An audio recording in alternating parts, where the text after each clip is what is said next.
Nityanandam, mon nom est Srinitya Ashutosh Ananda et je vous souhaite la bienvenue à mon canal et à un autre de mes vidéos en français.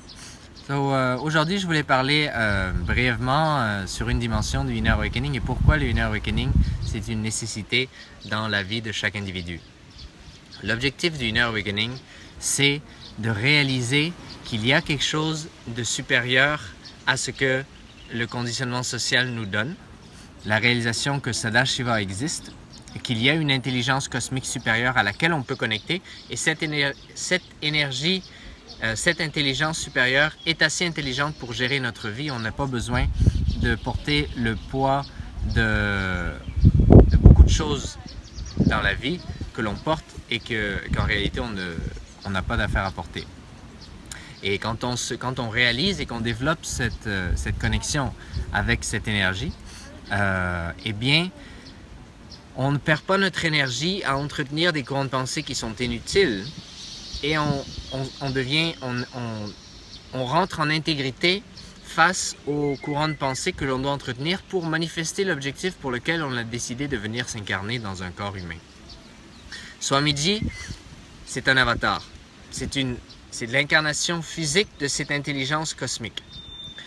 Chacun d'entre nous portons différents désirs, différents sentiments face à l'existence. Ces désirs et ces sentiments doivent être comblés. Et Swamiji est là pour ça. Swamiji, c'est ce qu'on appelle un kalpataru. Un kalpataru, ça réfère à un arbre qui exauce les souhaits. Donc, passer 21 jours dans la présence physique de Swamiji, c'est très important pour commencer à se nettoyer de tout le bagage qu'on porte dans la mémoire musculaire, dans la mémoire biologique, par rapport au conditionnement que l'on a reçu et au karma et aux décisions antérieures qu'on a prises dans des vies antérieures qui créent des fruits dans cette vie-ci.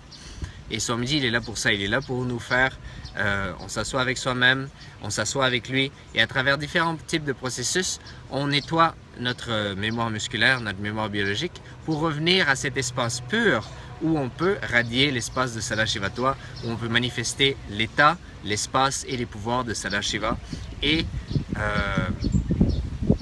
retrouver l'intégrité initiale avec nous.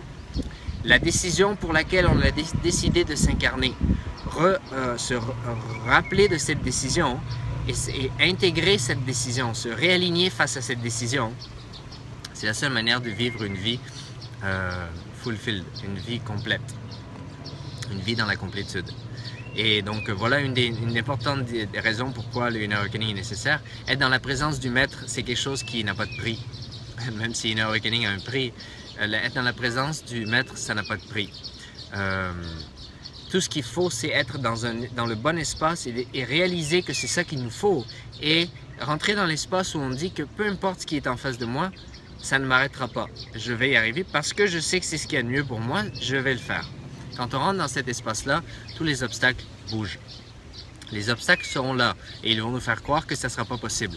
Mais rentrer dans l'espace des possibilités, revenir vers l'espace de la ultime possibilité, c'est l'objectif de la rencontre avec Swamiji. Et ça commence avec manifester son Inner Awakening. Moi, j'ai fait le mien en 2014, à Varanasi en mai, et ça a littéralement changé ma vie.